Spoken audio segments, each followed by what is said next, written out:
ఆంధ్రప్రదేశ్ రాష్ట్రంలో ఖాళీ అయిన 3 రాజ్యసభ స్థానాలకు సంబంధించి అభ్యర్థులు నామినేషన్ దాఖలు చేశారు. ఈ నామినేషన్లు దాఖలు చేసే సమయంలోని తమ ఆస్తులు, దాంతోపాటు అప్పులు, గతంలో క్రిమినల్ కేసులకు సంబంధించి కూడా అఫిడవిట్ను దాఖలు చేసిన పరిస్థితి ఉంది. అఫిడవిట్లోని చాలా కీలకమైన అంశాలు, ఇంట్రెస్టింగ్ విషయాలు కూడా బయటికి రావడం జరిగింది. ప్రధానంగా ఇటు తెలుగుదేశం పార్టీ నుంచి సానా సతీష్, అట్లాగే బీదా మస్తాన్రావు నామినేషన్ దాఖలు చేస్తే, మరోపక్క బీజేపీ నుంచి ఆర్ కృష్ణయ్య నామినేషన్ దాఖలు చేశారు. ఈ నేపథ్యంలో ఈ ముగ్గురికి సంబంధించి స్థిరాస్తులు, ఆస్తులతో పాటు గతంలో క్రిమినల్ కేసులకు సంబంధించి కీలక అంశాలను అఫిడవిట్ లో పేర్కొనడం జరిగింది. ప్రధానంగా బీదా మస్తాన్రావు చూసినట్టయితే 269 కోట్ల రూపాయలు ఆస్తులు ఉన్నా సరే తనకి ఇప్పటి వరకు కారు లేదు అంటూ కూడా ఆయన పేర్కోవడంతో చాలా ఇంట్రెస్టింగ్ గా కనబడుతుంది ఈ అఫిడవిట్ లోని అంశాలు.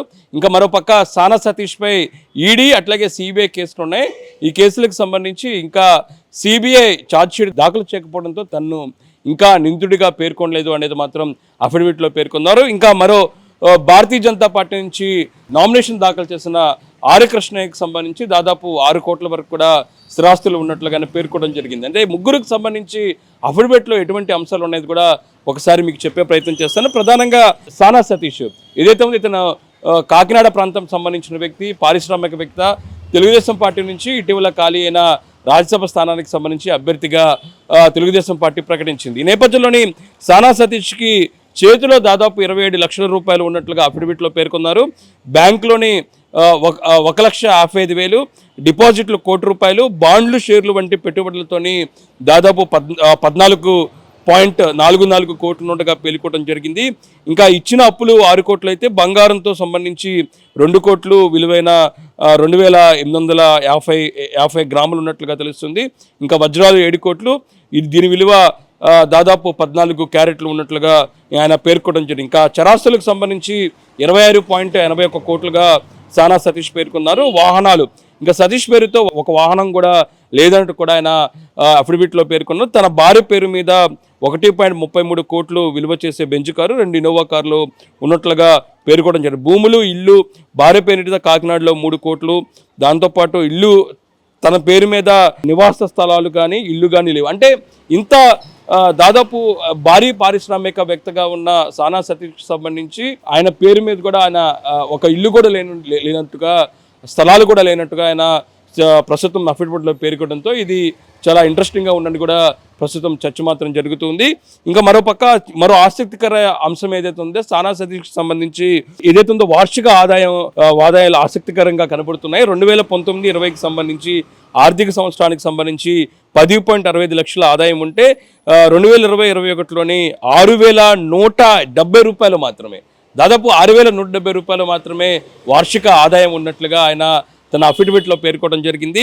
ఇంకా 2021-22లోని 7,790 రూపాయలు, 2022-23లోని 2.15 కోట్లు. అంటే ఒక్కసారిగా 2020-21, 21-22, 22-23లోని ఒకసారిగా దాదాపు 2 కోట్ల వరకు కూడా పెరిగిన పరిస్థితి కనబడుతుంది. 23-24 దాదాపు 1.11 కోట్ల ఆదాయాన్ని ఆర్జించినట్లుగా సానా సతీష్ పేర్కొన్నారు. అంటే ఇంత ఆస్తిపరుడు, ఇంత పారిశ్రామిక వ్యక్తిగా ఉన్న సానా సతీష్కి సంబంధించి 2020-21, 19-20 ప్రాంతంలోని దాదాపు 6,000-7,000కి సంబంధించిన వార్షిక ఆదాయం ఉంటే 23-24కి ఒక్కసారిగా 2 కోట్ల వరకు కూడా పెరిగినట్లుగా ఆయన తన అఫిడవిట్లో పేర్కొనడంతో ఒక రకంగా ఇది చాలా ఇంట్రెస్టింగ్గా కనబడుతుంది. ఇంకా మరో రాజ్యసభ అభ్యర్థిగా నామినేషన్ దాఖలు చేసిన ఆర్ కృష్ణయ్యకి సంబంధించి చూసినట్టయితే దాదాపు 6 కోట్ల వరకు కూడా ఇందుకు సంబంధించిన ఆస్తులు ఉన్నట్లుగా పేర్కొనడం జరిగింది. తన భార్య, తన పేరు మీద ఉన్న బంగారు ఆభరణాలతో పాటు స్థిరాస్తులు, తనకు హైదరాబాద్లోనే దాదాపు 99 లక్షల రూపాయలు విలువ చేసే నివాస స్థలం ఉన్నట్లుగా ఆయన పేర్కొనడం జరిగింది. అప్పులకు సంబంధించి దాదాపు తన పేరు మీద ఏమీ లేవని కూడా ఆర్ కృష్ణయ్య పేర్కొన్నారు. తన భార్య మీద దాదాపు 1.94 అప్పులు ఉన్నట్లుగా ఆర్ కృష్ణయ్య పేర్కొనడం జరిగింది. ఇప్పటి వరకు తన మీద ఎటువంటి క్రిమినల్ కేసులు లేవు, దానికి సంబంధించి ఎక్కడ కోర్టులో కావచ్చు, దాంతోపాటు పోలీస్ స్టేషన్లో పెండింగ్ లేవు అనేది కూడా ఆయన క్రిమినల్ కేసులకు సంబంధించి కూడా ఈ అఫిడవిట్లో పేర్కొనడం జరిగింది. ఇంకా మరో భారీ పారిశ్రామికవేత్త బీదా మస్తాన్రావు, ఈయన గతంలోనే వైసీపీ నుంచి రాజ్యసభ అభ్యర్థిగా ఆయన వెళ్ళడం జరిగింది. రాజ్యసభకు ఎంపీగా వెళ్ళారు. ఆ తర్వాత రాజకీయ పరిణామాలు మారటం, ఇటు తెలుగుదేశం పార్టీ వచ్చిన నేపథ్యంలోనే ఇంకా పదవీ కాలం 4 సంవత్సరాలు ఉండగానే ఆయన పదవికి రాజీనామా చేసిన నేపథ్యంలో ముందుగా ఇచ్చిన మాట ప్రకారం ఏపీలో ఖాళీ అయిన రాజ్యసభ స్థానాల్లో ఒకటి బీదా మస్తాన్రావుకి కేటాయించిన నేపథ్యంలోనే ఆయన నామినేషన్ దాఖలు చేశారు. ఈ నామినేషన్లో చాలా కీలక అంశాలను కూడా ఆయన ప్రస్తావించడం జరిగింది. ఎందుకంటే ప్రధానంగా 269 కోట్ల రూపాయల ఆస్తులు ఉన్న బీదమస్తాన్ రావుకు ఇప్పటి వరకు ఒక కారు లేదు అంటూ కూడా చాలా ఆసక్తికరమైన అంశాలను తన అఫిడవిట్ లో పేర్కొన్నారు. ఈయన ఆస్తులకు సంబంధించి ప్రధానంగా చూసినట్టయితే దాదాపు చేతిలో నగదు 4 లక్షల వరకు, షేర్లు బాండ్లకు సంబంధించి 86 కోట్ల వరకు, పోస్టల్ బీమా 1.57 కోట్లు, బయట వ్యక్తులు సంస్థలు ఇచ్చిన అప్పులు దాదాపు 64.45 కోట్లు ఉన్నట్లుగా బీదమస్తాన్ రావు పేర్కొన్నారు. చరాస్తులకు సంబంధించి 164.43 కోట్లు ఉండగా, ఇల్లు ఫ్లాట్లు 4.85 కోట్లు విలువ చేసే ఇల్లు, 83 విలువ చేసే ఫ్లాట్లు, తన భార్య మీద ఇటు హైదరాబాదు, చెన్నై, ఊటీలోని మొత్తం కలిపి దాదాపు 4,56,00,000 వరకు కూడా ఉన్నట్లుగా తెలుస్తుంది. ఇంకా మొత్తం స్థిరాస్తులు 100 కోట్లు ఉన్నాయా. ఆదాయానికి సంబంధించి చూసినట్టయితే దాదాపు 2019-20 ఆర్థిక సంవత్సరానికి 35 కోట్లు ఉండగా, ఇటు 20-21కి సంబంధించి 15 కోట్లు, 21-22 వార్షిక సంవత్సరానికి 7 కోట్లు, 22-23కు 11 కోట్లు, 23-24కు సంబంధించి దాదాపు ఒక్కసారిగా పెరిగిన పరిస్థితి కనబడుతుంది. 3.65 కోట్ల రూపాయల వరకు కూడా ఆదాయం పెరిగినట్లుగా బీదమస్తాన్ రావు పేర్కొన్నారు. అంటే ఓవరాల్ గా చూసినట్టయితే ముగ్గురికి సంబంధించి భారీ పారిశ్రామిక వ్యక్తులు, మరొక వ్యక్తి అయితే బీసీ సంఘాలకు సంబంధించి పోరాటం చేస్తున్న నేత.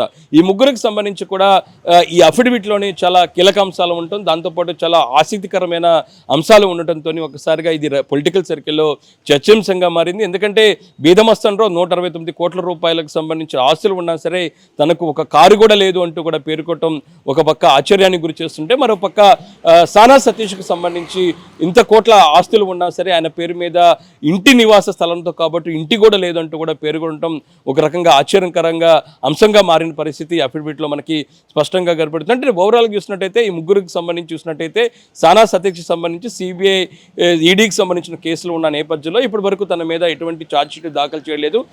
ఈ నేపథ్యంలో తను నిందితుడిగా పేర్కొనాల్సిన అవసరం లేదు అంటూ దానిపై కూడా తను అఫిడవిట్ లో పేర్కొంటే, ఇటు బీదమస్తాన్ రావు దాంతోపాటు ఆర్ కృష్ణయ్యకు సంబంధించి ఇప్పటి వరకు ఎటువంటి క్రిమినల్ కేసులు లేవంటూ కూడా ప్రధానంగా అఫిడవిట్ లోని పేర్కొన్న పరిస్థితి కనబడితే, ఓవరాల్గా ఒక చాలా ఇంట్రెస్టింగ్గా ఈ ముగ్గురికి సంబంధించిన అఫిడవిట్కి సంబంధించి, ఆస్తులకు సంబంధించి, ఇతర వ్యవహారాలకు సంబంధించి పేర్కొన్న అంశాలు చాలా ఆశ్చర్యానికి గురి చేస్తున్న పరిస్థితి స్పష్టంగా కనబడుతుంది.